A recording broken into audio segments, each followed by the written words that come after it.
जय हिंद प्यारे साथियों। आशा करता हूँ कि आप अच्छे होंगे और मन लगा के पढ़ रहे होंगे। स्टूडेंट्स, एजुकेशन बायर एक नई शुरुआत आपके लिए कर दी है जो यूपीएससी 2025 प्रीलिम्स को कैसे क्वालिफाई करें और ख़ास तौर पर जीएस बन के क्वेश्चन को अटेम्प्ट्स करने हेतु किन किन बातों का विशेष ध्यान रखें। और हम आपसे, हालांकि मैं इसको एक सीरीज़ पूरी चलाऊंगा, मार्च के लास्ट में स्टार्ट कर दूंगा, अप्रैल में पूर्ण रूप से आपकी ये टेस्ट सीरीज पूरी रूप से ये सीरीज चलेगी। सॉरी, टेस्ट सीरीज तो चली रही है, तो टेस्ट सीरीज जवान पे रहे मेरे। लेकिन जब हम क्वेश्चन को अटेम्प्ट्स करते हैं स्टूडेंट्स प्रीलिम्स में, कई बार ये द्वंद्व हो जाता है कि क्वेश्चन हम कौन सा बी लगाएं या सी लगाएं, और एलिमेंट मेथड्स क्या होता है। इस क्लासेस में मैं आपको 3-4 बिंदु बता देता हूँ। सबसे पहले हम इसमें आपसे जो चर्चा करेंगे वो सबसे पहले करेंगे बच्चे कि कुछ शब्दावली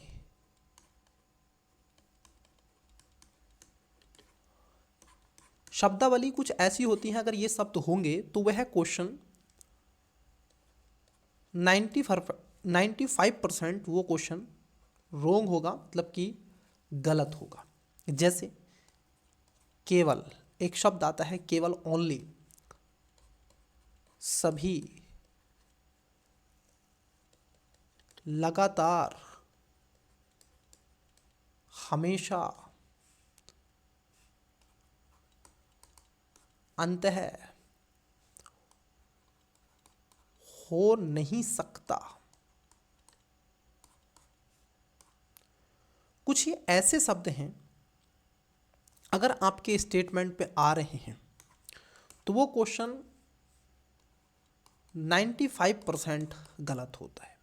और एक और इसमें आता है, जब भी आपको कोई डाटा दे देता है यूपीएससी, ध्यान में रखना स्टूडेंट्स, ये वह शब्द हैं, इनको अपनी कॉपी पर लिख लें, याद कर लें, पेपर चिपका दें सामने दीवार पे, कि ये वह शब्द हैं, जब भी ऐसा क्वेश्चन में आपको दिखेगा तो 95% वह गलत होगा। 5% वह स्टेटमेंट या क्वेश्चन सही हो सकता है। और यूपीएससी के एग्ज़ाम को कई बार इतना कोचिंग ने इतना हुआ बना के रख रखा है कि ऐसा है और वैसा है। मैंने इसी चीज़ का डर निकालने के लिए आज आपसे, ये कुछ ज़्यादा लंबी क्लास नहीं होगी, बस ऐसी 20-25 मिनट की क्लास होगी। इसका मूलभूत उद्देश्य ये है कि जब आप क्वेश्चन को अटेम्प्ट्स करें तो किन बातों का विशेष ध्यान में रखें और कब क्वेश्चन को अटेम्प्ट्स करें। इसी को मैंने ध्यान में रखते हुए आपसे 2015 यूपीएससी का प्रीलिम्स का पेपर लिया है। क्योंकि अब तो आप कहोगे कि सर क्वेश्चन पेपर आज का जो पूछा जाता है यूपीएससी में उसका पैटर्न बदल गया है। जैसे कई बच्चे कहते हैं कि यूपीएससी का जो प्रीलिम्स है अब कुछ पैटर्न पर आ रहा है। जैसे आप देखोगे पेयर वाले क्वेश्चन आते हैं, कथन वाले क्वेश्चन आते हैं। इन सब के अलावा जो पेयर वाले हैं, कथन वाले हैं, और एलिमेंट पर केवल एक, केवल दो वाले, इस तरीके से क्वेश्चन आते हैं। ठीक है, एलिमेंट मेथड जिसमें लग जाता है वो क्वेश्चन आते हैं। और एक क्वेश्चन है जो वन लाइनर क्वेश्चन भी आते हैं। इस तरीके के क्वेश्चन आपसे पूछ रहा है। ये 4 टाइप अब यूपीएससी ने पूछता है। लेकिन मैं आपको बता दूं कि पेयर और उसके साथ साथ जो एलिमेंट वाले क्वेश्चन हैं, इनका जो रेशियो है, अगर आप देखोगे तो 40:50 के आसपास है। 10% क्वेश्चन आपके वन लाइनर और उसके साथ साथ कथन के हैं। बल्कि जो अगर 40 क्वेश्चन ऐसे हैं तो 50 क्वेश्चन आपके कैसे हैं बच्चे, ये कथन वाले क्वेश्चन हैं। केवल एक, केवल दो, कितने सही हैं उसमें एलिमेंट मेथड लगाया जा सकता है। इट्स क्लियर या नो? तो उस बात को हमें बेसिकली ध्यान में रखना है। जैसे जैसे मैं आपको बताऊंगा कि इन पेपरों को कैसे आप क्या कर सकते हैं, लगा सकते हैं, ठीक है, और किन बातों का विशेष ध्यान रख करके इसको आप टेस्ट सीरीज में भी अप्लाई करेंगे तो आपका स्कोर वहाँ पर भी उठ जाएगा। Got it? चलिए, ऐसे ही मैं आपसे कुछ क्वेश्चन लूँगा और उन क्वेश्चनों पर मैं आपसे डिस्कस करने का प्रयास करूँगा। देखिए, कुछ क्वेश्चन मैंने लिए हैं। आई होप कि ये क्वेश्चन आपको पूर्ण रूप से विजिबल भी हो रहे होंगे। क्वेश्चन देखिएगा, क्वेश्चन क्या है। जैसे पहला क्वेश्चन आपकी स्क्रीन पर आपको दिख रहा होगा। क्वेश्चन है आपका, प्रधानमंत्री, जरा समझना क्वेश्चन को, जरा समझना बच्चे, देखो कितना इजी क्वेश्चन है ये, समझना। कुछ क्वेश्चन ऐसे इजी आपसे पूछे जैसे प्रधानमंत्री जनधन योजना। अब देखो इसमें ही इसका आंसर छुपा हुआ है, ठीक है। अब आपको नहीं भी पता है, तुक्का भी मारोगे। जनधन योजना मतलब कि इसका उद्देश्य किससे होगा? मनी से रिलेटेड होगा, बैंकिंग सेक्टर से रिलेटेड होगा। जरा समझिए, आपको नहीं पता है, लेकिन जन और धन मतलब कि जन के लिए धन योजना भारत सरकार प्रधानमंत्री लेकर के आए। मैं इस पर योजना पर नहीं जा रहा हूं, मुझे नहीं पता, मान लीजिए, मैं फिर भी आपको यह बताने का प्रयास कर रहा हूं कि ये किससे रिलेटेड है। अब ये क्वेश्चन किससे रिलेटेड पूछा जाएगा? बैंकिंग सेक्टर से होगा, है कि नहीं? अब इसमें वो आपको चूज करना है, पिक करना है यहां से जो ऑप्शंस है, जो इन सब का निचोड़ होगा। कुछ ऐसे शब्द होंगे, अगर वो शब्द होते हैं तो वो क्वेश्चन सही होते हैं। वो सीसैट में भी अप्लाई होगा जब आप कॉम्प्रहेंशन पढ़ोगे, और वो आपको जीएस में भी अप्लाई होगा। जैसे ऑप्शन नंबर ए, गरीब लोगों को अपेक्षाकृत कम ब्याज दर पर आवास ऋण प्रदान करना। देखो, जनधन योजना की बात की जा रही है, तो यहां पर जनधन योजना, इसमें आवास की बात नहीं होगी। आवास के लिए प्रधानमंत्री आवास योजना है, प्रधानमंत्री आवास स्कीम चलाई जा रही है, तो इससे आवास का कोई लेना देना है नहीं। ये बस थोड़ी सी तार्किकता, और यूपीएससी एस्पिरेंट्स में इतनी तार्किकता होनी भी चाहिए। Got it. बी में कह रहे हैं कि पिछड़े क्षेत्रों में महिलाओं के स्वयं सहायता समूह को प्रोत्साहन देना। देखो, यहां पर सेल्फ हेल्प ग्रुप की बात की जा रही है और कह रहे हैं जनधन योजना क्या महिलाओं को टारगेट करेगा? नहीं, तो ये तो सेल्फ हेल्प ग्रुप की बात होगी, सेल्फ हेल्प ग्रुप की बात होगी। वहीं सी में कह रहे हैं कि देश में वित्तीय समावेशन मतलब कि फाइनेंशियल इंक्लूजन को प्रोत्साहन देना, मतलब कि देश के अंदर क्या होगा? वित्त समावेशन होगा।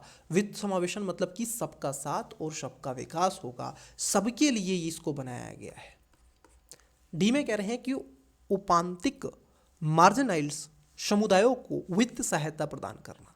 नहीं महोदय, जनधन की बात हो रही है, सभी के लिए बात हो रही है, तो आंसर आएगा सी। देखिए कैसे आपने इसका आंसर निकाल लिया। समावेशन शब्द इंक्लूसिव, फाइनेंशियल इंक्लूसिव को प्रोत्साहन करना, इसके तहत खाते खोले गए थे जीरो बैलेंस के, सभी के थे उसमें। इसमें कोई गरीब अमीर नहीं था, कोई महिला पुरुष नहीं था, सभी थे इसमें।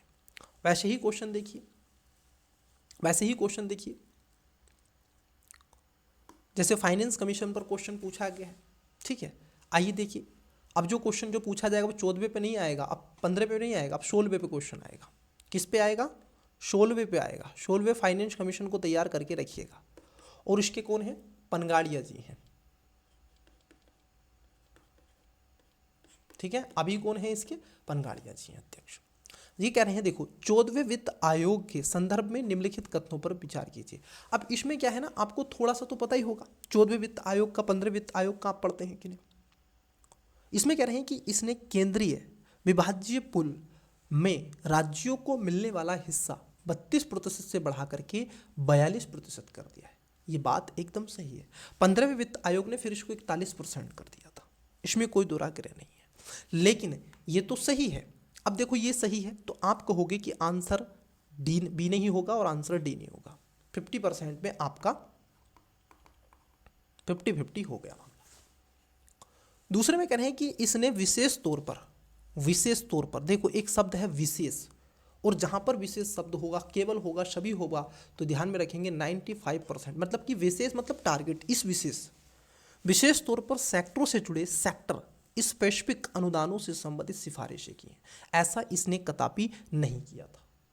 और जैसे ही ये शब्द दिखा विशेष तौर पर, ये शब्द वो शब्द हैं जो आपको कट ऑफ से बाहर ला सकते हैं। ये वो शब्द हैं जो आपको, आप देखोगे, मेरिट लिस्ट में आपका नाम ला सकते हैं। मैंने जीएस में अच्छा स्कोर किया है, मैंने जो क्वालिफाई हूँ, ठीक है, तो मैं आपको बता सकता हूँ, मैं प्रमाणित आपको दे दूंगा। आपको यकीन नहीं आता, 2013-14 मैंने, सॉरी 2023 का मैंने 22 का प्रीलिम्स मैंने क्वालिफाई किया।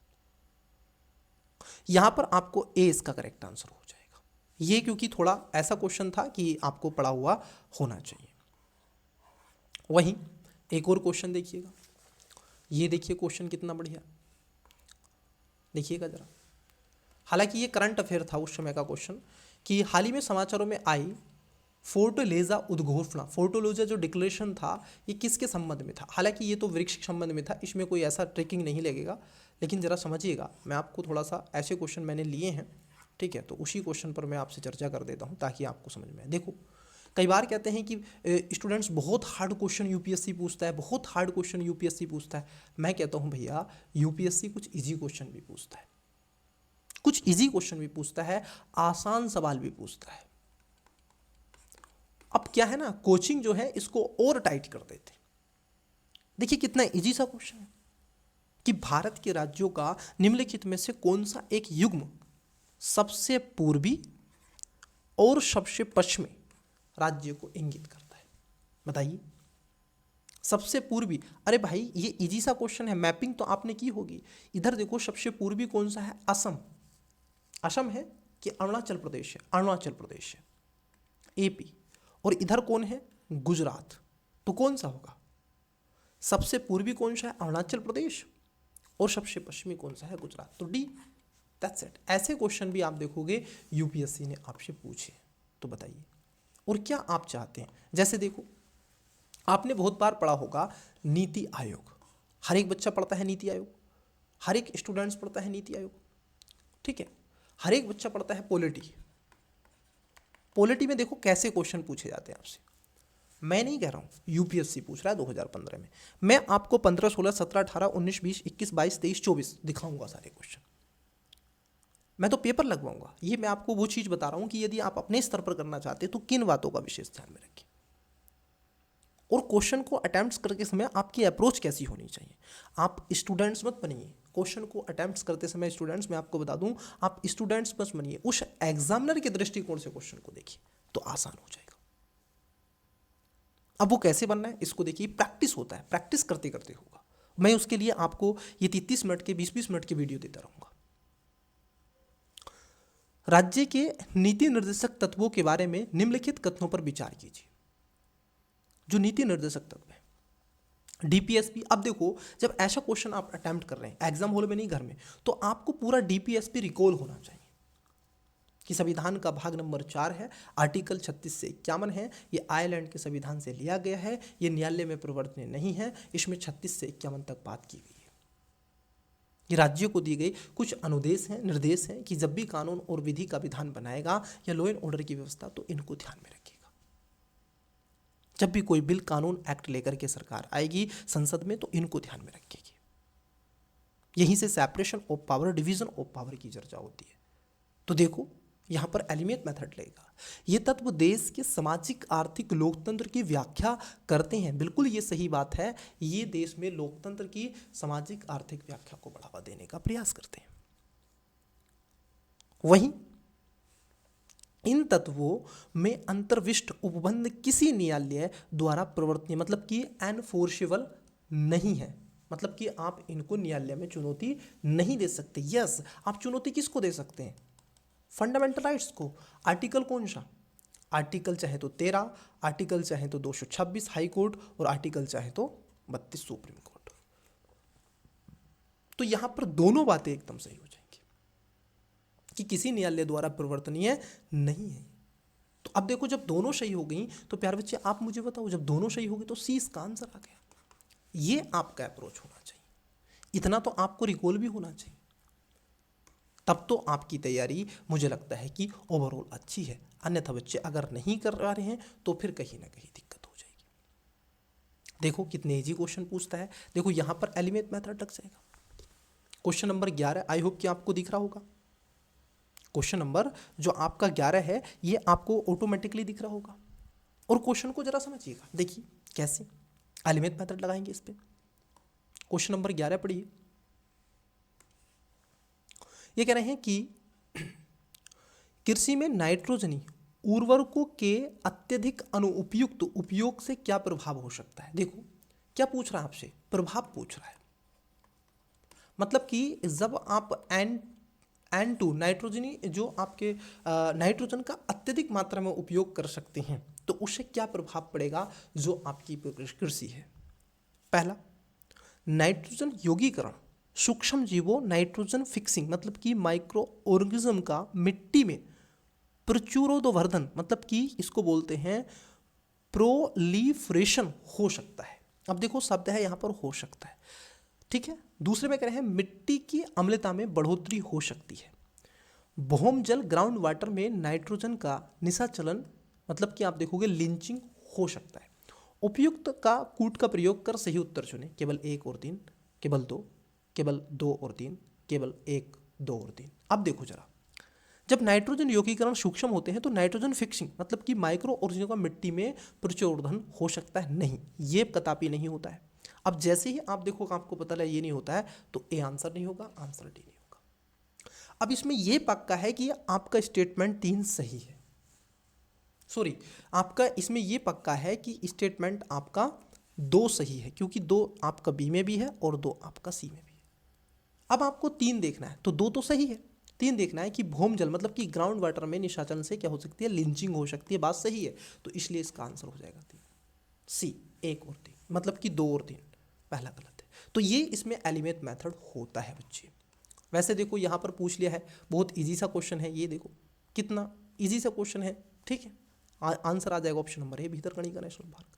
ये कुछ ऐसे क्वेश्चन पूछे गए हैं, जैसे देखो मैं आपको और दिखाना चाहता हूँ, यहाँ पर आपको एक क्वेश्चन दिख रहा होगा 12 नंबर का क्वेश्चन,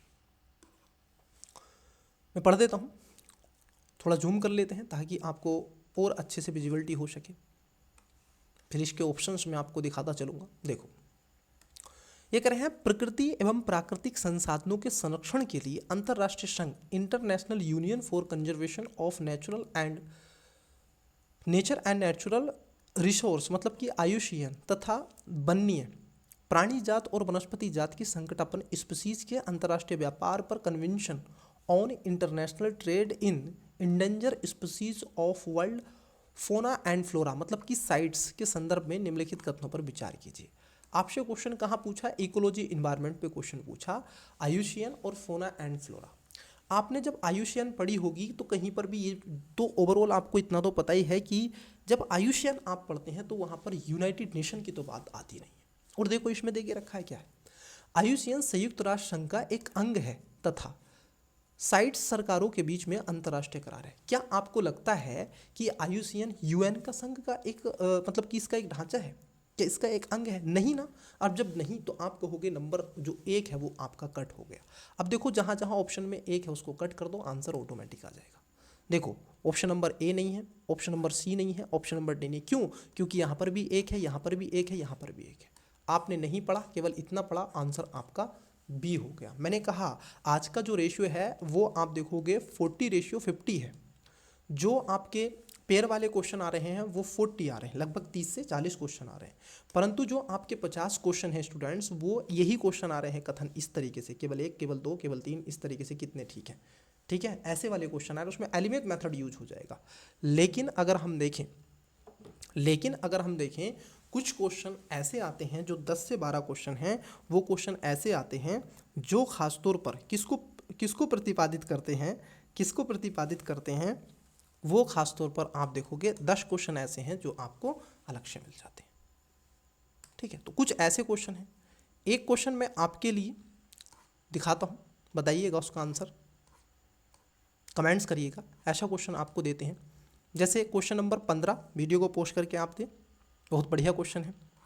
और एक क्वेश्चन और मैं आपके लिए छोड़ूंगा इसमें क्लास में, ठीक है, ये क्वेश्चन नंबर 19, ठीक है। इन क्वेश्चनों को आप बताइएगा इसी एलिमेंट के साथ में, ठीक है, आप बताइएगा ये 19 और 22 क्लास कैसा लगा, इन बातों का विशेष आपको ध्यान रखना है। तो चलिए मिलता हूँ अगले टेस्ट के पार्ट नंबर सीसाइट वाले में, तब तक के लिए मल्ला के पढ़ते रहें, बेस्ट ऑफ लक, बाय।